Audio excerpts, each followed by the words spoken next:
Hi, எல்லாருக்கும் வணக்கங்க. இன்னைக்கு வீடியோன்னு பார்த்தீங்கன்னா இந்த பொட்டாசியம் தான் சொல்ல போகிறேன். ஸோ இந்த பொட்டாசியம் என்னென்னா நம்மளுக்கு வந்து மினரல்ஸ் தான். ஸோ இந்த பொட்டாசியம் வந்து நமக்கு வந்து எவ்வளோவுக்கு வந்து ரொம்ப இம்பார்ட்டன்ட் பார்த்தீங்கன்னா, நம்மளுக்கு வந்து பிளட் ப்ரெஷர் வந்து அதிகமாகாமல் விடாமல் கம்மியாக வந்து நார்மலாக மெயின்டெனன்ஸ் பண்ணுறதுக்கு வந்து நம்மளுக்கு ரொம்ப ரொம்ப ஹெல்ப்ஃபுல்லாக இருக்கிறது வந்து இந்த பொட்டாசியம் தான்.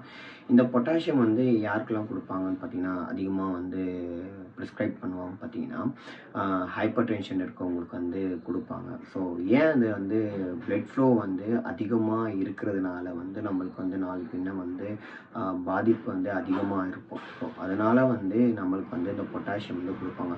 ஆனால் இதில் சோர்ஸ் பார்த்தீங்கன்னா என்னென்ன இதில் இருக்குதுன்னு பார்த்தீங்கன்னா, நம்மளுக்கு வந்து இந்த பனானா சொல்லக்கூடிய இதுலேயும் நம்மளுக்கு வந்து இருக்குது. அதே மாதிரி வந்து பொட்டேட்டோ, பைனாப்பிள்.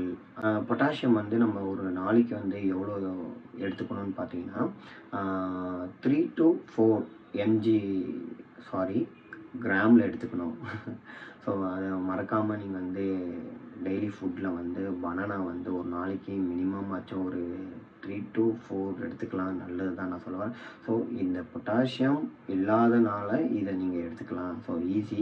ஸோ காஸ்ட்டும் கம்மி தான், நீங்கள் எடுத்துக்கலாம். ஆனால் இதுக்கு முக்கியமான இன்னொரு விஷயம் வந்து நம்ம வந்து ஜிம்முக்கு போகிறதுனால வெயிட் லிஃப்டிங் பண்ணுறதுனால மசில் கன்ட்ராக்ஷனுக்கு வந்து ரொம்ப ரொம்ப வந்து பொட்டாசியம் தேவை. ஸோ அதை நீங்கள் மறக்காமல் நீங்கள் ஃபுட்டில் வந்து கொஞ்சம் பனானாவை சேர்த்துக்குங்க. பாய்.